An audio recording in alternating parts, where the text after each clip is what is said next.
What's up, y'all?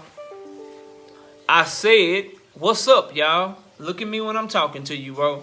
Nah, I'm just messing with y'all, man. This is your boy Knockout Boxing 86 TV, and we in here. So check this out, bro. Before we get going on our video, smash the like button, subscribe to the channel if you're new here, share the video, turn on your notifications, follow me on Twitter at KOBoxing86TV. If you got a breakdown or a prediction you want me to do, knockoutboxing86@yahoo.com is the email address. Don't forget about my live shows as well. We're live every Wednesday night, 7:30 p.m. Central. Live every Friday night, 7:30 p.m. Central. Then you can catch me live every Sunday morning with the Singing OG KQKC Boxing Network. Sunday mornings, 9 a.m. Central Standard Time. But let's go ahead and get it popping and get into today's video. And today, there's starting to be reports that Gervonta "Tank" Davis might get ordered to fight George Kambosos after he fights Rolly Romero. So, this article from World Boxing News says, as they intend to unify all respective divisions to one champion, the WBA will order Gervonta Davis versus George Kambosos Jr. unification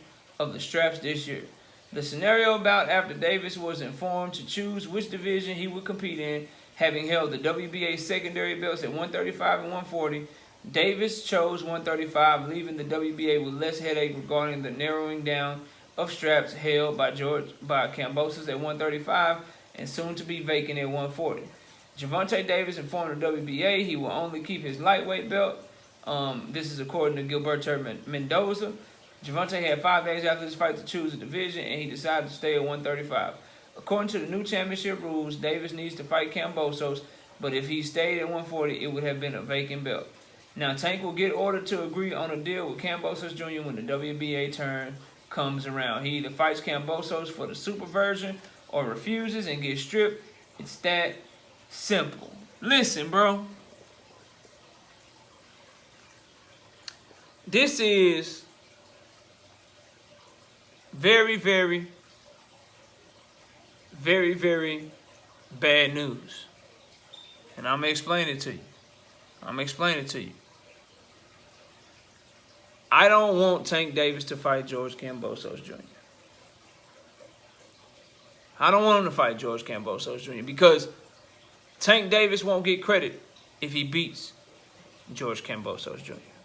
See, I want George Kambosos Jr. to make this fight with Devin Haney. That's what I want. I want George Kambosos Jr. to make this fight with Devin Haney. So it's bad news because I think Tank Davis won't get credit for beating George Kambosos Jr., number one. Number two, if Tank Davis does get ordered to fight George Kambosos Jr., that keeps me from the clarity that I want in the lightweight division. In the lightweight division, I want to see an undisputed champion. I want somebody to win between Devin Haney and George Kambosos Jr., and then the winner throw that franchise belt in the garbage where it belongs.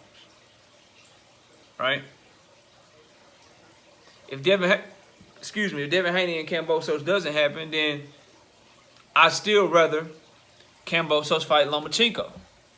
And then, after those fights, either Haney versus Kambosos or Lomachenko versus Kambosos, I want the WBA to then order Tank Davis to fight the winner of those fights. Because he will get credit if he defeats Devin Haney. He will get credit if he defeats Vasyl Lomachenko. I want him in a tougher fight. 100%. I want him in a tougher fight. And if you Tank Davis, if you Mayweather Promotions, I know y'all try to act like the belts don't matter and legacy don't matter and shit, but my message to Tank Davis is always going to be the same, bro. Like, you will get more money if you chase your legacy. You get more money when you truly chase greatness. Because by chasing greatness, by default, you'll be in the bigger fights.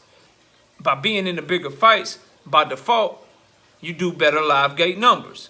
By doing better live gate numbers, by default, you generate more revenue. By generating more revenue and being in bigger fights, you also do better pay-per-view numbers. Generating more revenue for the fight, but most importantly, for yourself. And so I don't want the WBA to step in and order Kambosos. And that's why I believe Kambosos is on the clock. Right? And maybe this is the fight he truly wanted all along. Maybe he wants to wait around and be ordered to fight Tank Davis and really not give Floyd or Ellaby a choice but to make that fight happen.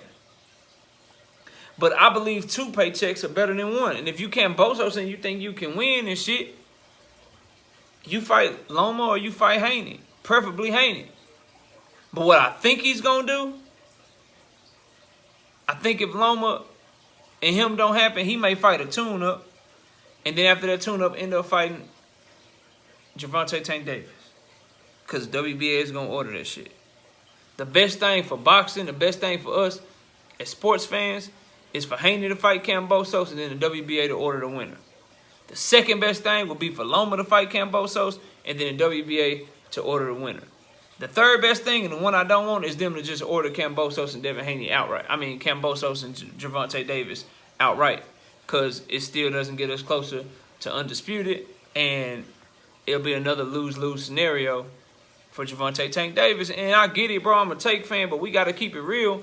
With all that hype, all them skills, how good people think he is, with all that shit comes great responsibility, bro. And so I push for him to be in the tougher fights. I push for him to be in fights that are undeniable. And no matter what you say, Tank Davis beating Lomachenko, that shit's undeniable. That man got to get credit for it, even the ones that hate him, that don't like him. If he takes on and he beats Devin Haney, you got to give that man credit for it. If he takes on and beat Kambosos, who's having split decision victories and, you know, fighting Teofimo Lopez, and maybe Teofimo Lopez was a hype job, and we don't know how he's going to look at 140. Like, he ain't going to get the credit he deserved for Kambosos. We see how Jose Pedraza is looking. People still acting like Pedraza ain't shit. Just because, you know, Tank knocked him out. Pedraza was more competitive with Lomachenko. He was more competitive at 140 with Ramirez, coming off some big wins at 140. Been looking like a top 5 to 740-pound fighter. Tank Davis knocked his ass down and knocked him out when he was champion, bro. When he was a world champion, he knocked him out.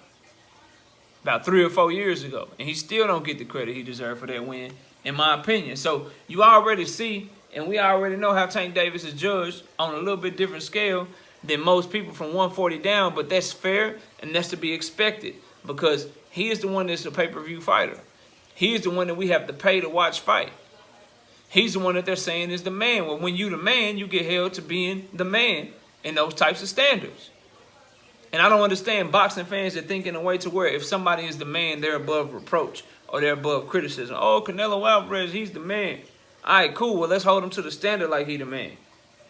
Errol Spence Jr., Terrence Crawford, they the man. He the man, bro. All right, well, let's hold him to the standard of being the man. Tank Davis, he the man. All right, cool. Let's hold him to that standard then. Let's see the best possible fights. That's what I want to see. So I think this is bad news from the WBA because it's going to get in the way of undisputed if this shit happens. And if you're George Kambosos, you're on the clock. You're on the clock because the WBA is already letting everybody know what they about to do.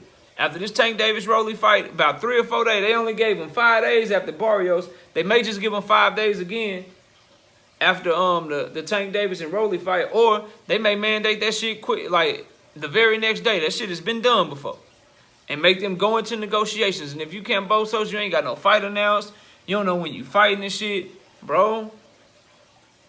You're going to be in a bad situation. Because I tell you one thing, Tank Davis and them, they ain't coming to Australia. You better fight one of these dudes like Devin Haney and Lomachenko first that's willing to come to Australia. Because him and his team, they ain't coming to Australia. They going to outbid your ass.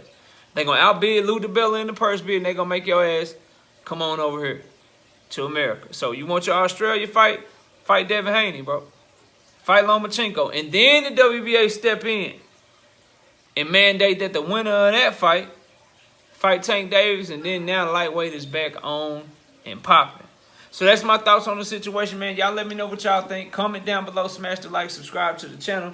Share the video, turn on your notifications. Go follow me on Twitter at KOBoxing86TV. If you got a breakdown or a prediction you want me to do, reach out to me on my email address, knockoutboxing86@yahoo.com. It's the email address. Don't forget about our live shows either. We're live every Wednesday night, 7:30 p.m. Central Time. Live every Friday night, 7:30 p.m. Central Time. Then you can also catch me live every Sunday morning, 9 a.m. Central Standard Time with the Singing OG KQKC Boxing Network. I appreciate everybody watching the video. Enjoy the rest of y'all day. And with that, we out of here. Peace, y'all.